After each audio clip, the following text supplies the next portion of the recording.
खबर दिलशाद साहब भी हमारे साथ मौजूद हैं, साबिक सेक्रेटरी इलेक्शन कमीशन है, उनसे बात करते हैं। अस्सलाम वालेकुम दिलशाद साहब, बहुत शुक्रिया आपके वक्त का। सर, अभी हमने देखा जिस तरह से चीफ इलेक्शन कमिश्नर कह रहे हैं कि हम सब कुछ जो टाइम फ्रेम है उससे पहले कर रहे हैं, तो इसमें कितनी सदाकत है? सदाकत नहीं, ये तो उनका इलेक्शन कमीशन पाकिस्तान का रोड मैप है। इलेक्शन के पाकिस्तान ने जो रोड मैप दिया था 17 अगस्त को, उसके मुताबिक वो स्टेप बाई स्टेप चल रहे हैं।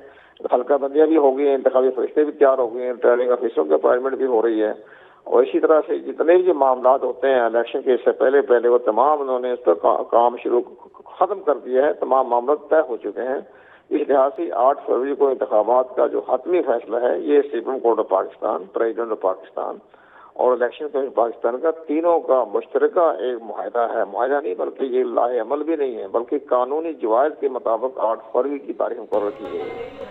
और साथ ये भी कहा है कि जो जो जो इसका जो इंतखाबी शेड्यूल है वो इलेक्शन जो सेक्शन 57 के मुताबिक वो ये 15-16 दिसंबर को जारी कर दिया जाएगा, और उसके 54 डेज में इंतखाबात होने लाजमी हो जाते हैं शेड्यूल जारी होने के बाद।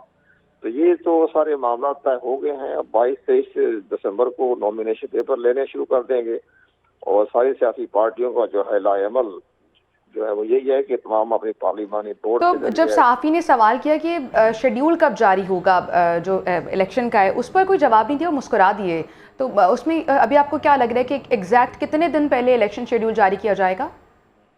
54 डेज पहले। 54 डेज पर अभी देख लें, जो हमारे हिसाब से बनता है 15 दिसंबर, वो इसलिए आज से कि वो 15-16 दिसंबर बनता है ना, ये 54 डेज आप 8 फरवरी में से 54 डेज आप इसको माइनस करेंगे तो वो 15-16 दिसंबर ही आता है, और तब तक जारी कर दिया जाएगा इलेक्शन शेड्यूल। जी हाँ, इसलिए कि 8 फरवरी डेट मुकर्रर हो गई है। तारीख जब मुकर्रर हो जाए तो उसमें से रद्दो बदल अब करना नामुमकिन है। उसकी बैक पर सुप्रीम कोर्ट खड़ी है। यानी कल जिस तरह से हल्का बंदियां भी उसकी फहरिस्त भी आ गई है, जो सारे अभाम थे, जिस तरह से कहा जा रहा था कि शायद 8 फरवरी को भी इलेक्शन उससे आगे चले जाएं, कुछ पार्टी सर्दियों का बहाना भी बना रही थी कि वोटर टर्नआउट बड़ा कम होता है, और जैसे एक सुप्रीम कोर्ट में एक दरख्वास्त भी दायर की गई है जिस पर कहा जा रहा है कि कल ही आपसे ही हम बात कर रहे थे, जिस तरह से उन्होंने ये एलिगेशन लगाई कि वहाँ पर सिक्योरिटी के मामला बड़े ख़राब हैं, तो वोटर टर्नआउट बहुत कम होगा। यानी तमाम अभाम अब दूर होते नज़र आ रहे हैं और फाइनली 8 फरवरी को इलेक्शंस होंगे। ये सुप्रीम कोर्ट में कार्रवाई गई है। सुप्रीम कोर्ट खुद इसमें उन्होंने शामिल है 8 फरवरी की डेट मुकर्रर करने में। अब जो दरखास्तें की गई है जायज़ है, एक किस्म का वो देख लेंगे, गौर कर लेंगे, मसरत कर देंगे। मसरत करने का जवाब बनता है ना, मसरत करना का जवाब है कि 8 फरवरी के इलेक्शन को कोई चैलेंज तो नहीं कर सकता। यानी कमर साहब, अभी तक जो भी इलेक्शन कमीशन कर रहे हैं फ्री एंड फेयर हो रहा है और बिल्कुल शेड्यूल के मुताबिक हो रही हैं सब चीज़ें, हर चीज मुकम्मल।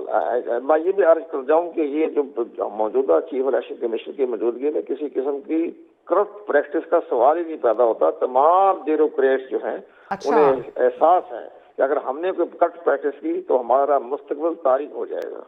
बहुत बहुत शुक्रिया। खबर दिलशाद साहब हमारे साथ मौजूद थे, साबिक सेक्रेटरी इलेक्शन कमीशन। वो कह रहे हैं कि जो मौजूदा इलेक्शन कमिश्नर हैं उनकी मौजूदगी में करप्ट प्रैक्टिस का कोई सवाल ही पैदा नहीं होता और फ्री एंड फेयर इलेक्शन होने जा रहे हैं।